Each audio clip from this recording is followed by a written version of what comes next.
Yo, what's up, everybody? This is Brian Holidae, and I'm doing another edition of the Brian Holidae Review. And this time, we're going to be discussing Saved by the Bell with the always incomparable, the always awesome, the host with the most, Zac Monson. Woo-hoo! I appreciate you on your own show using host with the most for me. And I'm not even going to throw it back at you. I'm just going to accept it and just hold it.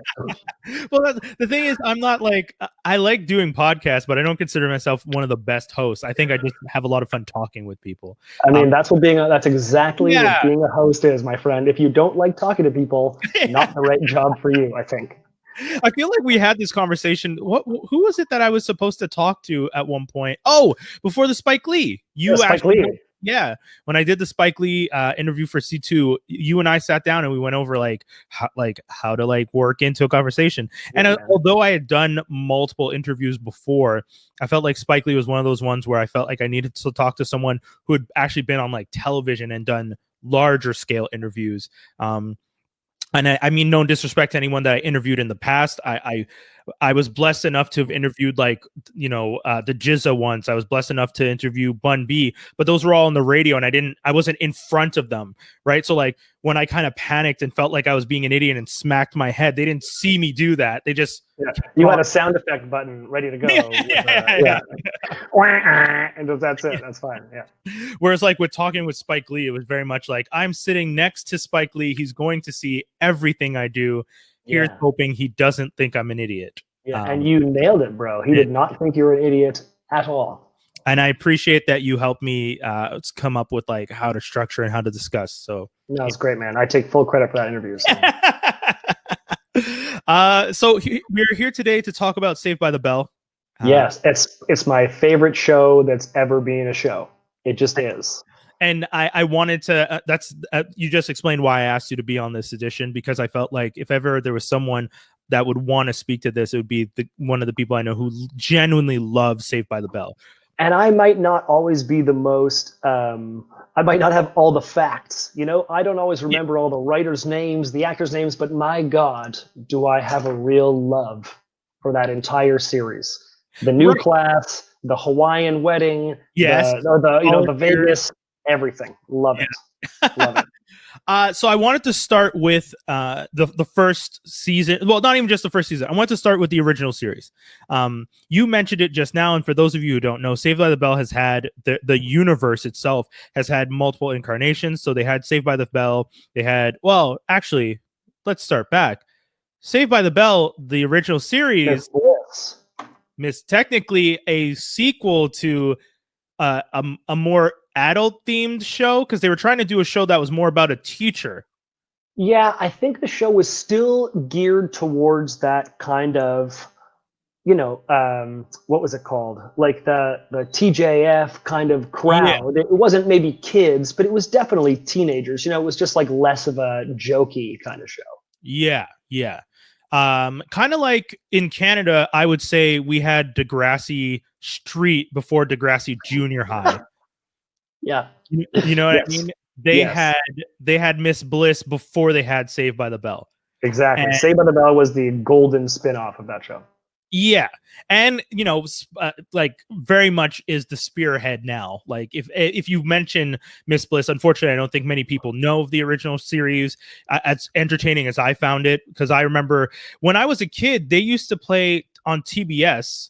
They used to play the Miss Bliss and the Saved by the Bells kind of just blended. They didn't really separate them. So sometimes I don't like that. Yeah, it was kind of weird because sometimes you'd watch a Saved by the Bell episode and then a Miss Bliss would be the next day. And it didn't really make sense because Zach was way younger. Screech was way younger. There was a different girl. Like Kelly and Jesse weren't there. I'm trying to remember if no, it was just Zach and Screech. I don't even remember Screech, but I think Screech was in it. But Miss Bliss to me was never. It's funny when I say I've seen all the Saved by the Bell. Miss Bliss is the one that I didn't even bother. I think I've seen like 2 episodes, and I was like, well, this is not for me, because I went back. Right, like after I had done Saved by the Bell, that's where I started. I went back to Miss Bliss after, and I was just like, this isn't Saved by the Bell, so I'm out. Yeah. So I found, okay. So hold on. Maybe I can pull up a picture over here. But I found the like Miss Bliss's cast was originally Lisa, Screech, Zach, a young Latina girl, and young Latino boy. Okay, And that's the cast. Lisa. Yeah, and that's the cast I remember. Hold on, let me see if I. So Lark Voorhees was on Miss Bliss. Yes, which wow. So, and it's funny too that we know that because I'm guessing you've equally listened to the podcast, the one with Zach and what's Dashel. Dashel, yes. Dashel. I have not. You haven't listened to it? Because for me, I know, man, this is so crazy. Like, I don't listen to podcasts, right? Because like, so much of my time is spent listening to music. You know, I'm a music curator, right? So a lot of my time is listening to music. So when I don't have to be listening to stuff, I'm usually not listening to anything, you know, because like silence is my music for most people, you know? So I don't listen to a lot of podcasts. If there was a podcast I was going to listen to, it would 100% be that podcast. But yeah, so Zach to the Future, I figured you'd listen to it because I feel like it's very much something you would find interesting as a major fan of the 100%. Yeah. But just to show people, the original cast is here. So Belding was there, Miss Bliss was there, Screech, Zach, and Lisa were there. Yeah. And then the Saved by the Bell crew gets Belding, Zach, Screech, and Lisa, and that's it. Everyone else is gone. And I wonder. Yeah, I know, right? I wonder why. I wonder what happened.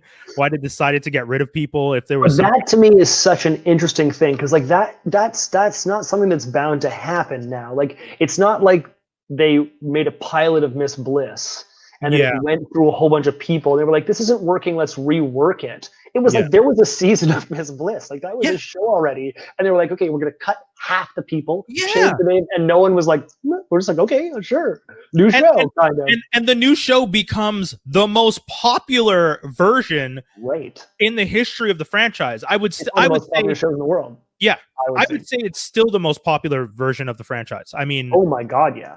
Yeah, the college years, the new class. As much as the new class lasted 7 seasons, it's still Saved by the Bell. When people say it, they still think of the original series. Yeah, definitely. I don't even think I could picture, and again, I watched it a lot. I don't even think I could picture the new class if I really tried. Yes. You know? It's like, I think I can picture college years better than the new class. Like, right, when he had the like slightly longer hair. Exactly. Yeah. Oh, college years was great. I love that.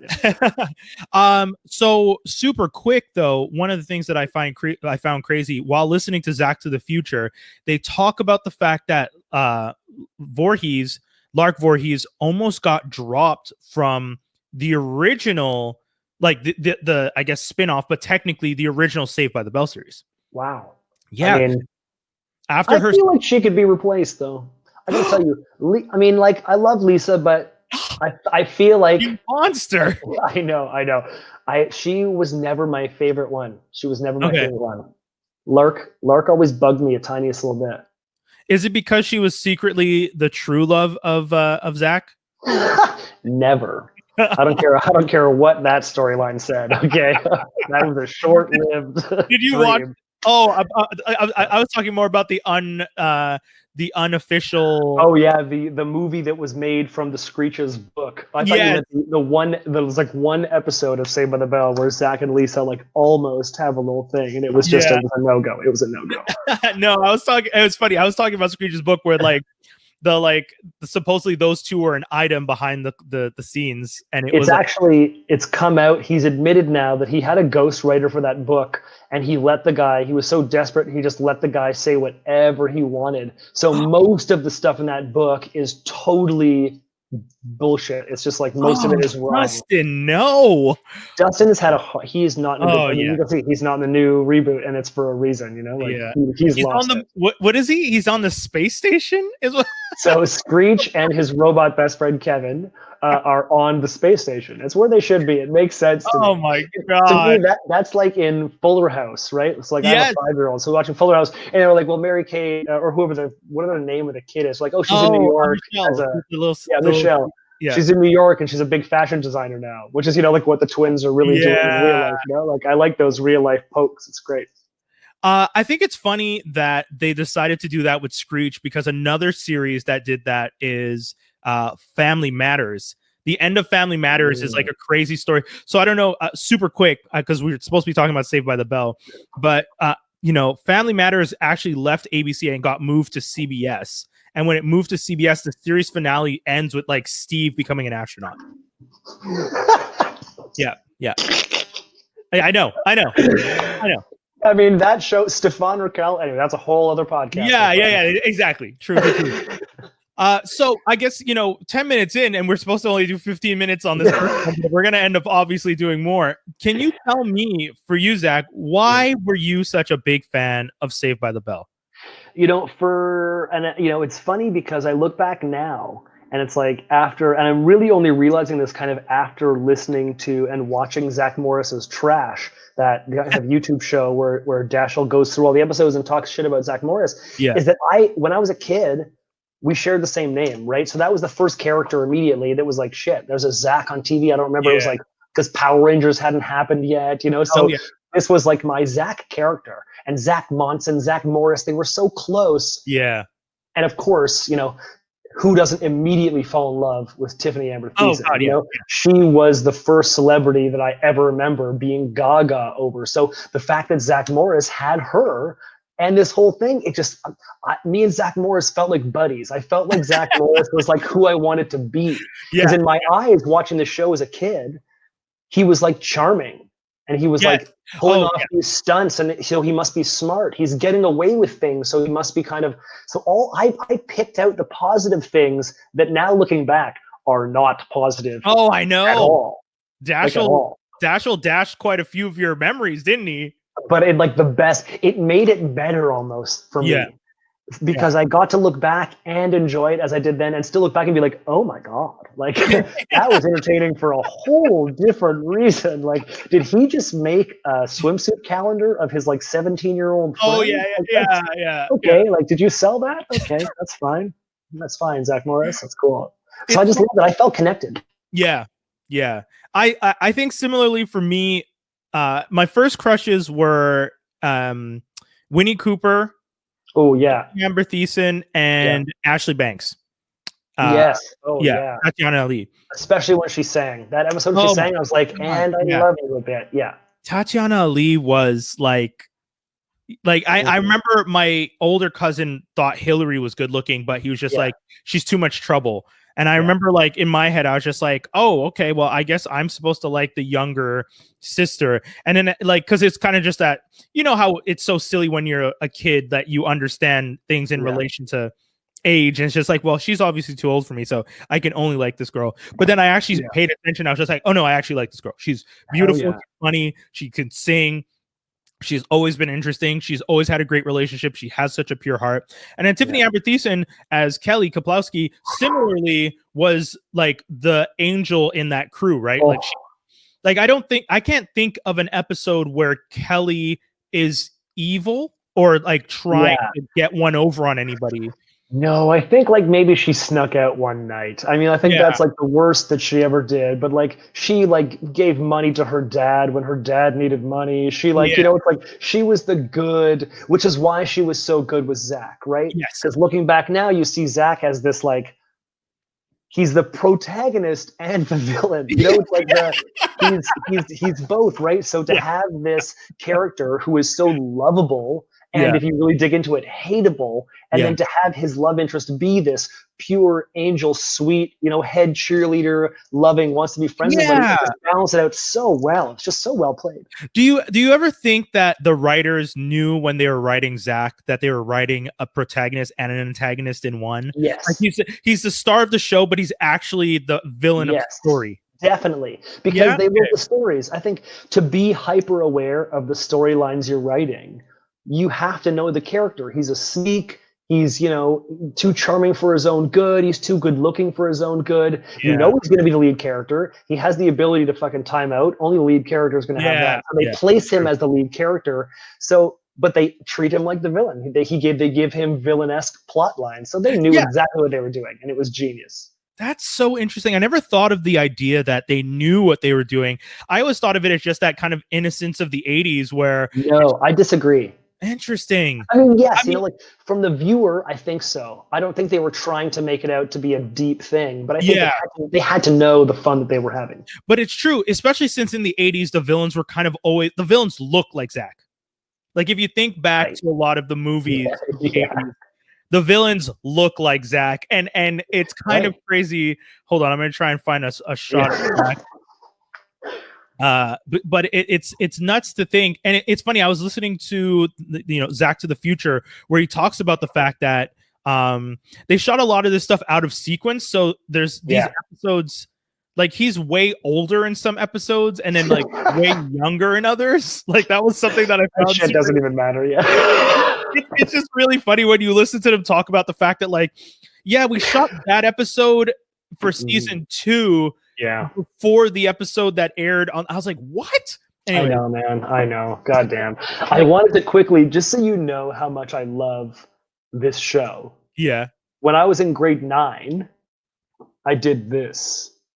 So I don't know if you can see my bleach blonde hair. Okay, put it closer and tilt it up towards. Yeah, there you go. Oh my God. Yeah. You're welcome. You're welcome. So that's, I mean, I did it for Zac. So. That's awesome.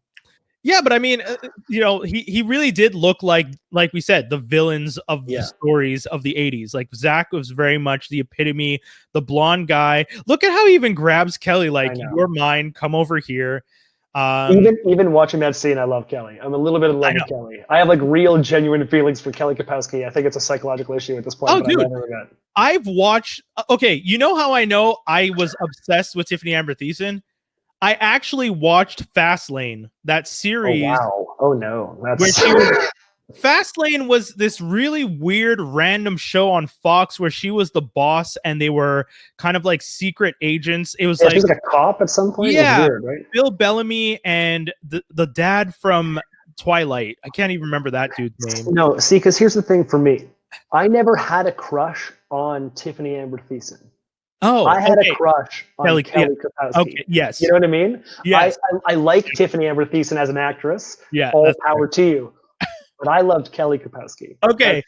No, and that's a very important distinction. That is a very important distinction. And I think, I think at the end of the day, for me, I'm the type of nerd. You know what's funny?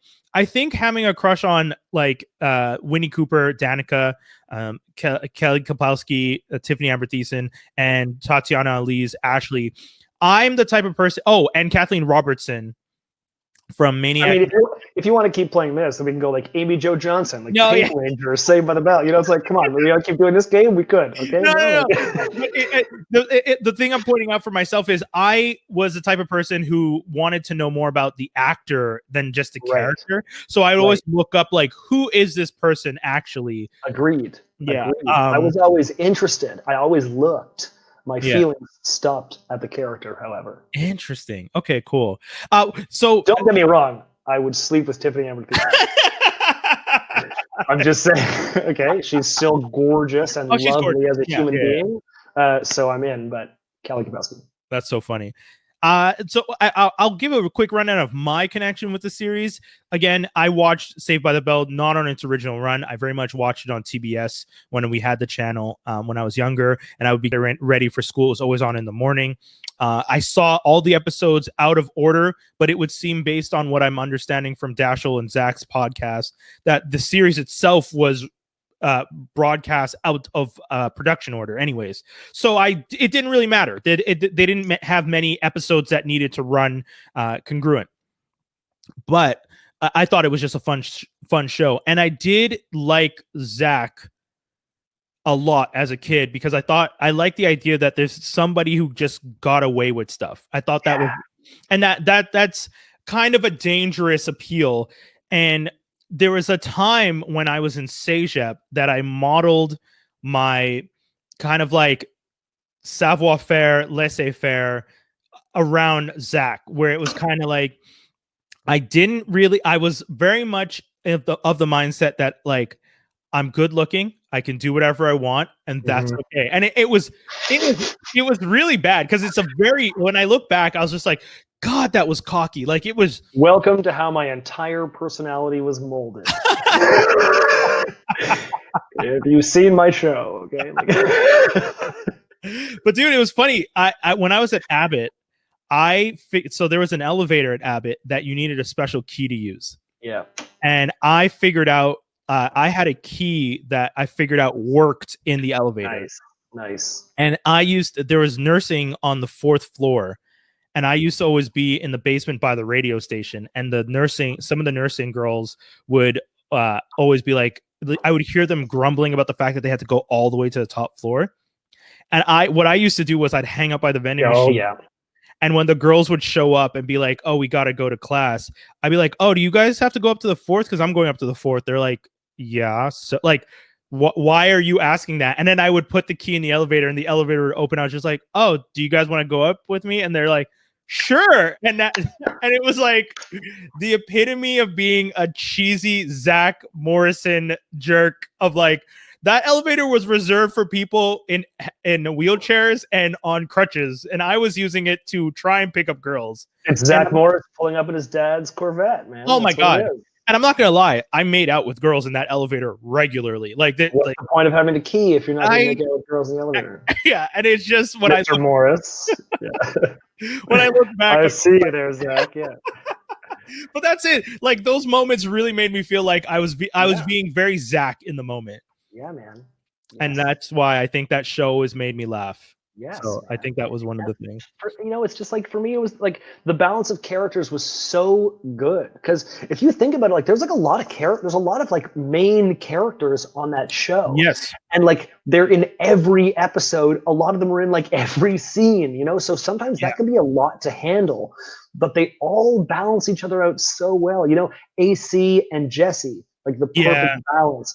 Screech and Lisa is the perfect balance against each other in terms of their relationship across the show. Zac and Kelly, perfect. Even Zac and Belding, Zac's dad, never around, All Zac wanted was to connect with his dad. So what did he do? He fucking acted out in high school because he got all the attention from his principal he wanted. It's like you never got a call from dad. Dad never showed up, but man, Belding was always there. Belding was like, hey, Zac, you're fucking up. Let's go have a chat. Let's go have that dad chat that your dad never gave you. Like he had Belding to look out for all the time. Man, that show was amazing. Whether they really even meant to connect all those dots as they were writing it, looking back, it really balanced itself out as the show went across. And the characters just all played together so well. I fucking love it, man.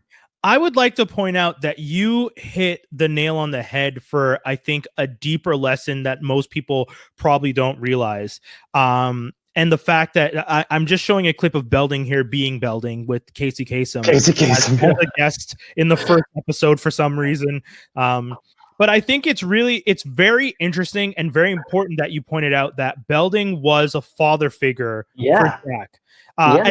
And like he's kind of a father figure in the sense that he's the principal for everyone, but they don't play up that he's a father figure for everyone the same way his relationship with Zac is very much like. And he's not. He's not. He's Zac's school dad. He's everyone else's principal. There's a difference in the relationship. Yeah. And I think that that's really interesting because we'll talk about it more in the next episode because we're going to wrap this one up right now, actually, because I feel like this is a perfect transition.